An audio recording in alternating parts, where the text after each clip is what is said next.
আজকে বানিয়েছিলাম এই রেসিপিটা। হ্যাঁ, মাছ খায় বড়লোকে আর মধ্যবিত্তে খায় কাটা। সত্যিই তাই, ভেটকি মাছ বড়লোকেরাই খায়। মধ্যবিত্ত পরিবারেও যে হয় না সেটা নয়, তবে ভেটকি মাছের দাম কিন্তু অনেকটাই। তো নমস্কার বন্ধুরা, সবাই কেমন আছেন? আশা করি সবাই খুব ভালো আছেন। আজকে চলে এসেছি ভেটকি মাছের কাটা দিয়ে একটা রেসিপি বানাবো।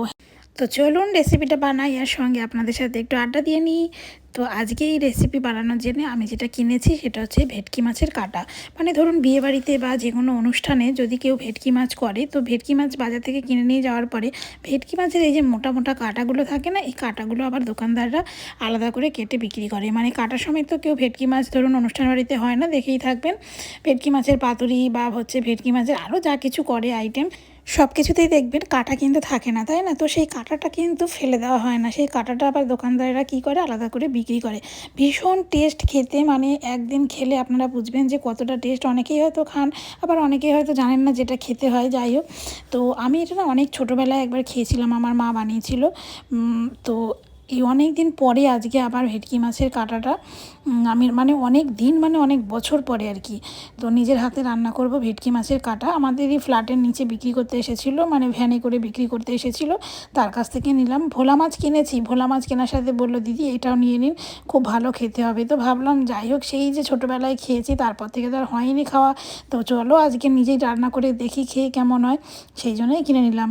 তো এটাকে আমি ভালো করে ধুয়ে একদম পরিষ্কার করে জল ঝরিয়ে নিয়েছি। তারপরে এর মধ্যে হলুদ, নুন, শুকনো লঙ্কার গুঁড়ো আর হচ্ছে সর্ষের তেল দিয়ে এটাকে আমি খুব সুন্দর করে একদম ভালো করে মাখিয়ে নিয়ে ম্যারিনেশন করতে কিন্তু রেখে দিলাম। এবং এর ফাঁকেই আমি এই মশলাগুলো তৈরি করে নেব, যে মশলাগুলো আমি কিন্তু ওটা রান্না করার জন্যে ব্যবহার করব। তো ওখানে আমার প্রায় 1 কিলো 100 গ্রামের মতন ছিল। আর জানেন তো বন্ধুরা, ওর মধ্যে না আমাকে অনেকটা তেলও দিয়েছে, এত ভালো লেগেছিলো। আমার মা বললো যে তেলটা নাকি খেতে ভালো হবে না, বলছে অতটা তেল কেন নিয়ে এসেছিস, পয়সা নেয়নি? আমি বললাম না, সত্যিই পয়সা নেয়নি, এমনিই দিয়ে দিয়েছে। তো যাই হোক, তেলটা আমি আলাদা করে রান্না করেছিলাম, সেটার ভিডিও কিন্তু করা হয়নি, কিন্তু তেলটা এত ভালো খেতে কি বলবো আপনাদের। যাই মানে বলি না কেন, কম হয়ে যাবে বলা।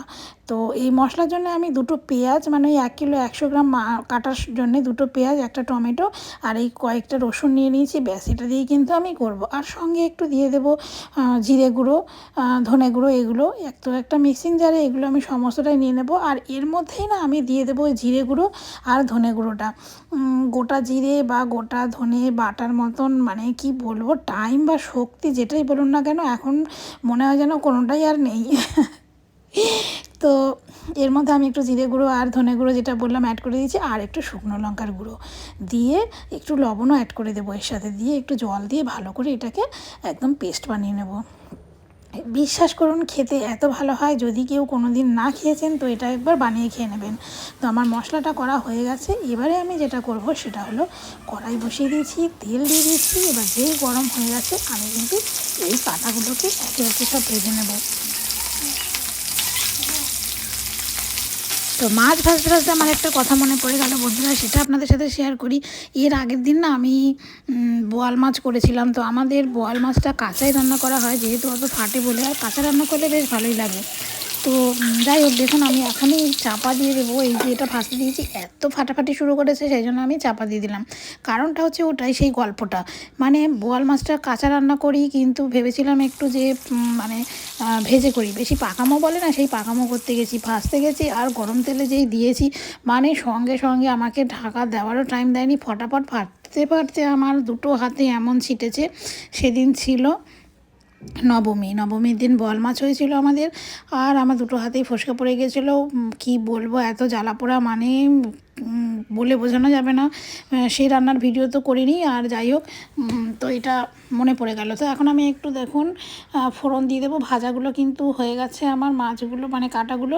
এরপরে আমি গরম মশলা একটু ফোড়ন দিয়ে, মানে ওই লবঙ্গ, দারচিনি আর একটু এলাচ দিয়ে, শুকনো লঙ্কা, তেজপাতা, গোটা জিরে দিয়ে ফোড়ন দেওয়ার পরে আমি কিন্তু যে পেস্টটা তৈরি করেছিলাম সেই পেস্টটা হচ্ছে দিয়ে দেবো। এবারে পেস্টটাকে আমি ভালো করে কষিয়ে নেব যতক্ষণ না তেল ছেড়ে যায়। তেল ছেড়ে যাওয়ার পরে আমি কিন্তু এর মধ্যে কাঁটাগুলোকে অ্যাড করব। তো আমি এর মধ্যে একটু হলুদ গুঁড়ো দিয়ে দিলাম, পেস্ট যখন বানিয়েছিলাম তখন কিন্তু হলুদ গুঁড়ো দেইনি। তো ভালো করে মশলাটাকে কষে নেব এবং সুন্দর গন্ধ বেরিয়ে আসবে, তেলটা একটু ছেড়ে আসবে, তখন আমি কাটাগুলোকে এর মধ্যে দিয়ে দেবো। দিয়ে ভালো করে নেড়ে চেড়ে সমস্ত কাটাগুলোর সাথে মশলাগুলোকে ভালো করে মিশিয়ে দিয়ে নাড়াচাড়া করে আমি কিন্তু এর মধ্যে একটু জল দিয়ে দেবো, কারণ একটু তলায় লেগে লেগে আসবে, না হলে জল। তো বন্ধুদেরকে একটাই কথা বলবো, ভিডিওটা পুরো দেখবেন, আর যদি ভালো লাগে তাহলে লাইক কমেন্ট শেয়ার করে দেবেন। যারা ফেসবুক থেকে দেখছেন তারা লাইক করে ফলো করে রাখবেন, আর যারা ইউটিউব থেকে দেখছেন তারা লাইক করে সাবস্ক্রাইব করে দেবেন। তো এবারে আমি কিন্তু ভালো করে নেড়েচেড়ে একটু চাপা দিয়ে নেব। আমি একটু ঢাকনা দিয়ে চাপা দিয়ে দিয়ে রান্না করতে পছন্দ করি, মানে আমি এই প্রসেসেই করি আর কি। তো ভালো করে কষিয়ে নেওয়ার পরে আমি একটু টেস্ট করে দেখলাম যে নুনটা একটু কম হয়েছিল, সেজন্য অল্প একটু নুন আবার অ্যাড করে দিলাম। তারপর একটু ভালো করে নাড়াচাড়া করে দেখুন একদম কিন্তু কষানো প্রায় হয়ে গেছে। এবার আমি এর মধ্যে দিয়ে দেবো জল, কারণ দুপুরবেলা ভাত খাবো এটা দিয়ে। এবার ভাত খেলে একটু ঝোল যদি না হয় তাহলে কিন্তু ভালো লাগবে না, তাছাড়া কাঁটাটাকেও তো ফুটতে দিতে হবে। তো এবার আমি একটু জল অ্যাড করে দিলাম, মানে 1 কাপ 1.5 কাপের মতন জল দিয়েছি। দেওয়ার পরে ভালো করে এটাকে আবার চাপা দিয়ে দিয়ে রান্না করব। আর একদম পাতলা ঝোলও করব না, বা একদম গাঢ় শুকিয়েও দেবো না, বেশ একটু মাখা মাখা মতন হবে। তখন কিন্তু এটা আমার দুপুরে ভাত খাওয়ার জন্য রেডি। তো বন্ধুরা, কে কে এরকম এই মাছের কাঁটা খেতে পছন্দ করেন, মানে ভেটকি মাছের কাঁটা খেতে পছন্দ করেন, কিভাবে রান্না করেন কমেন্টস করে জানাতে পারেন। কে কোথা থেকে ভিডিও দেখছেন সেটাও কিন্তু কমেন্টস করে অবশ্যই জানাতে পারেন। তো আমার রান্না কিন্তু প্রায় কমপ্লিট হয়েই এসেছে। এবারে আমি ওপর থেকে গরম মশলা ছড়িয়ে দেবো, একটুখানি গরম মশলা দিয়ে চাপা দিয়ে রাখবো, তারপর নামিয়ে দেবো। তো আজকে লাঞ্চের খাবার একেবারে জমে গেছে, মানে জমে ক্ষীর হয়ে গেছে। তো আপনাদের আজকে লাঞ্চে কার কী বাড়িতে রান্না হয়েছে কমেন্টস করে জানান। তো বন্ধুরা, আজকে এই পর্যন্তই। দেখা হবে অন্য কোনো দিন অন্য কোনো ভিডিও নিয়ে। চলে আসবো নতুন একটা ব্লগ নিয়ে, আর দিয়ে দেব অনেক অনেক আড্ডা।